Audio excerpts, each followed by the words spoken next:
मी बसलो होतो मातोश्रीमध्ये लोकांना भेटत. मला रवीने येऊन सांगितलं की निवडणूक आयोगाची माणसं आलेत. म्हटलं निवडणूक आयोगाची म्हणजे साधू संत येती घरा, तोची दिवाळी दसरा. आता दिवाळी झाली, दसरा झाला, हे कशाला आले? मग निवडणूक आली असणार. मग त्यांना बोलवलं, त्यांना विचारलं. सगळी मराठी माणसं, त्यांची काही दोष नाही, आमच्याच गव्हर्नमेंट कॉलनीमध्ये राहणारी. आणि म्हटलं बोला, काय हो, काय माहिती पाहिजे तुम्हाला? नाही तुम्ही सांगा. म्हटलं मी काय सांगू, मला काय माहिती तुम्हाला काय पाहिजे? नाही टेलिफोन नंबर बरोबर आहे का? म्हटलं टेलिफोन नंबर खोटा आहे. मग आणखीन काय तुम्हाला सांगायचं? म्हटलं मी कशाला, तुम्ही माझ्याकडे आलायत. नाही तुम्ही अर्ज केलाय व्हेरिफिकेशनसाठी. मग मी अनिल परबना विचारलं, अनिल देसाईला विचारलं, सूरजला विचारलं, कोणी आपल्याकडनं अर्ज केलेला नाही. आणि विशेष म्हणजे हा अर्ज कधी केला गेलाय? 23/10/2025 म्हणजे कालच्या 23 तारखेला अर्ज केला गेलेला आहे.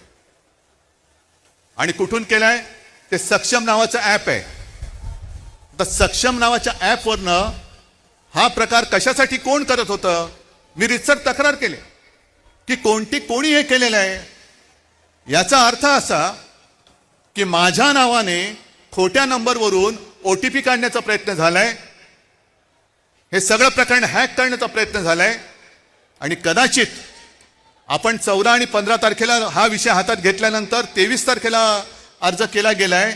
म्हणजे माझ्या सकट माझ्या कुटुंबातील 4 जणांची नावं मतदार यादीतून बाद करण्याचा प्रयत्न केला गेलाय का, हे आता आपल्याला शोधलं पाहिजे. कारण नक्की काहीतरी याच्यात डाव आहे.